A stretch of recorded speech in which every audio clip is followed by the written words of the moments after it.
मस्त बघू तुम्हाला समजलं असेल, खूप मजा येते।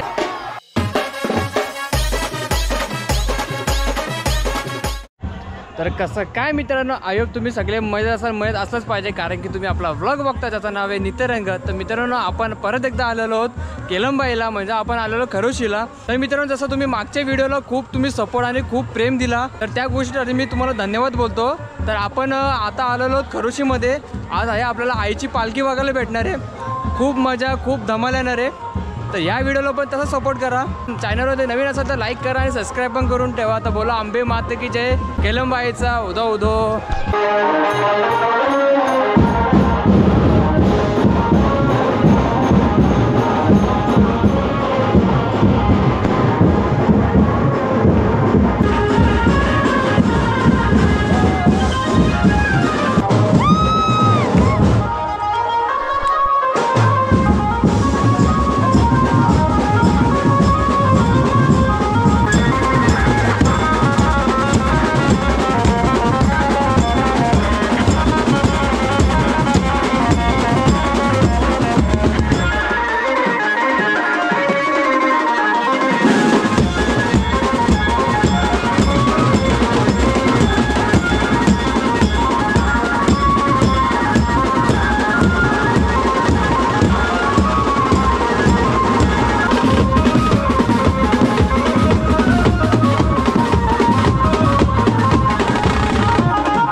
असेल तुम्हाला पण, जसं की मी इंट्रोलाच बोललेलो का खूप धमाल आणि खूप मजा येणार आहे. याची बॅगची अवस्था, माझी अवस्था बघू तुम्हाला समजलं असेल, खूप मजा येते.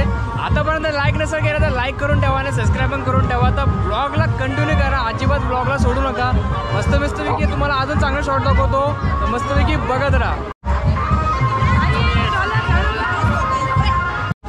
मित्रांनो जसं की तुम्हाला बोललेलो, आता आपल्या तिथं पालखी येते आणि पालखी इथं आहे, सगळे आपण सगळी तयारी करतात, म्हणजे सगळं सामान वगैरे काढतील, म्हणजे काय अडचण नको आपल्याला. ते बघू शकता इथं ऑलमोस्ट आपले सगळं सामान आपला जरा दुकानं सगळी बंद केल्यात.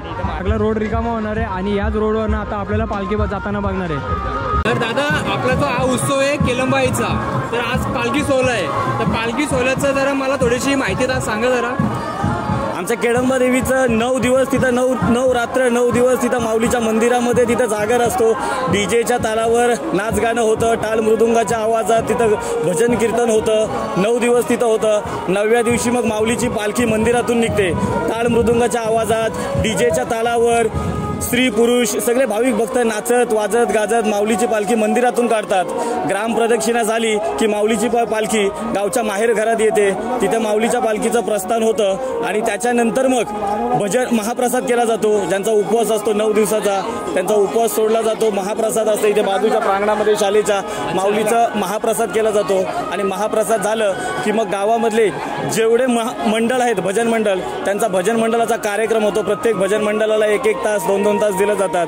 असं प्रत्येक भजन मंडळाला एक संधी दिली जाते. रात्रभर भजन कीर्तनाचा इथं कार्यक्रम चालतो आणि असा भजन कीर्तनाचा कार्यक्रम झाला की सकाळी 7 वाजता माऊलीची पुन्हा एकदा आरती होते आणि हा नवरात्र उत्सव संपन्न होतो. दादाने आपल्याला खूप सुंदर आपल्याला मित्रांनो माहिती दिलेली आहे. दादा त्यासाठी धन्यवाद. दादा तुझं नाव सांग जरा. ॲडव्होकेट बबन घरत. अच्छा.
चॅनलचं नाव काय पण? नित्यरंग. आणि याचं कॅप्चर बाय पियुष.